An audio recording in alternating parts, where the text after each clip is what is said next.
What's interesting is that, history is changing right now. We're finding out a lot of stuff in the century that we're in, as far as relationship with people of color, how history has shaped those relationships with people of color. And we're learning. Not everybody's on board, and people are still resisting. But right now, the year is 2022. So, 2,000 years of history so far, even though the world's been around for billions of years. But, 2,000 years of history.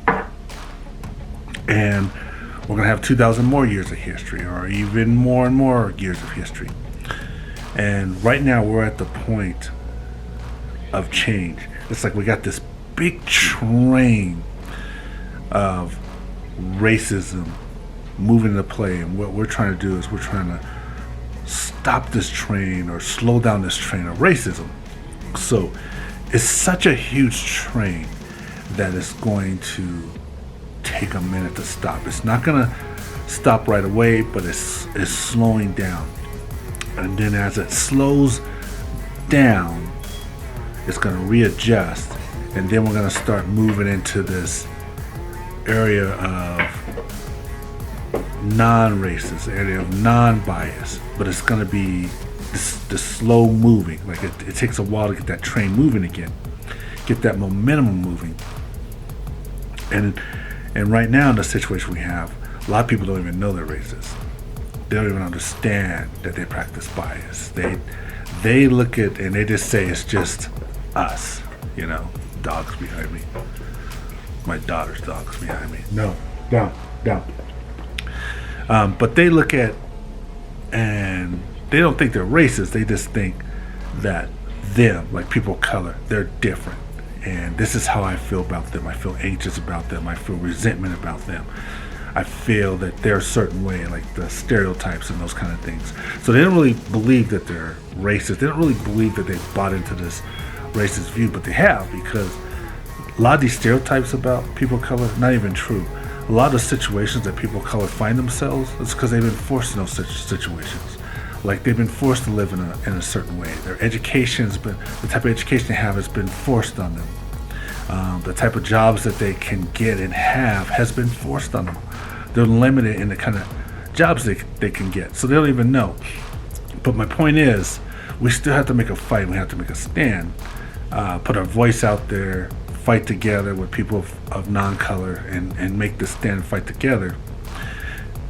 But one day, though, it's inevitable.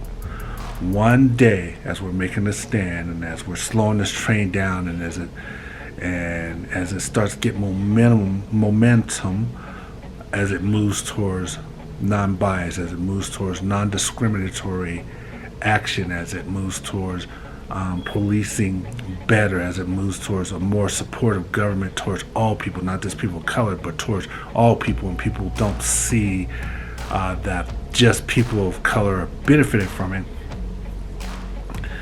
People are going to look back.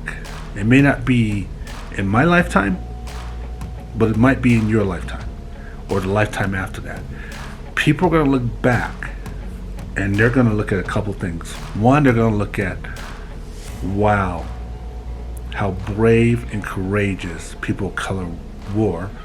As we look back now, time period, they're going to look at, and the stands that they made, even though it was slow moving, the stands that they made is the reason why they're going to say that they live the way they live in the future.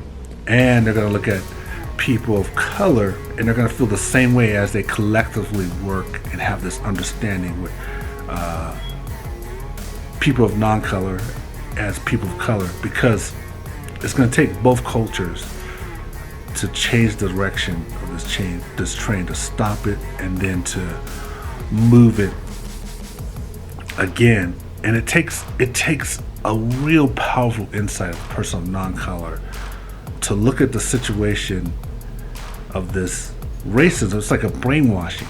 Like when you stereotype people, it's like a brainwashing. When you don't understand that people live the way they live, and you don't sympathize with them, and you try to pick a side and saying that they're weak or they're lazy, all this stuff. It's like a brainwash. It's not true. But to overcome that, it takes a really powerful mind and a powerful insight, which a lot of people have that. We're moving that direction. A lot of people have that. But my final point I wanted to make is that, and it probably won't be in my lifetime, and maybe it will, but the day is going to come. People are making these decisions about race and stuff, and they're making the wrong decisions. And the day will come when next generation or next generation after that, they're going to look back on history, and they're going to look at these people of non-color and how they treated people of color, and they're going to resent how they treat them. They're going to be ashamed of these people. In the year 2022, they're going to look at our culture in 2022, and they're going to be ashamed. And they're going to use that as an example of what we don't want to be like. We've got people so arrogant in their ways and so arrogant in their ignorance, is what I call it.